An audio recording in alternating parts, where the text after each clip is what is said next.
Bonjour, je suis le professeur De Luca, PUPH à l'Université Paris-Saclay et chef du service de réanimation néonatale de l'hôpital Antoine Béclair à PHP. Mon expérience en réanimation néonatale a démarré en 2002. Les bébés prématurés qu'on prend en charge peuvent être pris en charge à partir de 23 semaines d'âge gestationnel. Les bébés prématurés, bien évidemment, sont plus fragiles des bébés à terme. Ils sont tout petits, ce qui nous rappelle à être le moins invasif possible. Radiométer a été toujours soutenant, par exemple pour la formation, pour l'usage des différents outils.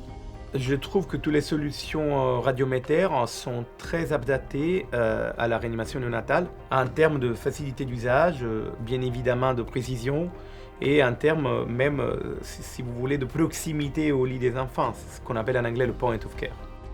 On utilise le transcutané TSM5 essentiellement de deux façons. La première, d'une façon un peu plus longue, essentiellement pour mesurer la CO2 quand il s'agit des enfants un peu plus instables, où on change assez souvent les paramètres ventilatoires, ou même les plus stables quand il n'y a même pas la nécessité de faire un gaz du sang. Et puis par contre, on l'utilise aussi d'une façon ponctuelle pour des courtes périodes, pour avoir une idée vraiment de l'oxygénation. Ça se fait juste pour quelques minutes. Le fait que le bon usage du transcutané puisse réduire les prises de sang, notamment pour les enfants plus stables, est bien connu dans la littérature. Il y a des travaux pour ça.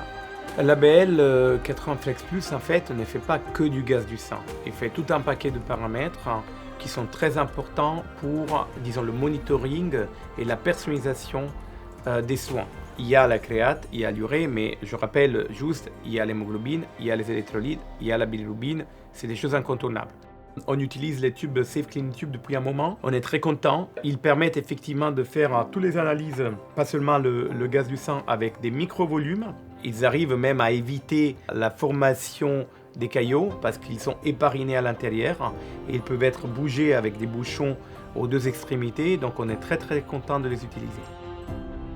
Les solutions nous permettent de le faire d'une façon complètement non invasive, par exemple avec le transcutané, ou mini-invasive avec des capillaires ou avec des gaz du sang de toute façon. Et en faisant tout ce qui est non invasif pour la grande majorité des bébés et quand ils sont très stables, et limitant les monitorages les plus invasifs mais nécessaires aux moments plus critiques ou aux patients qui sont plus en âge.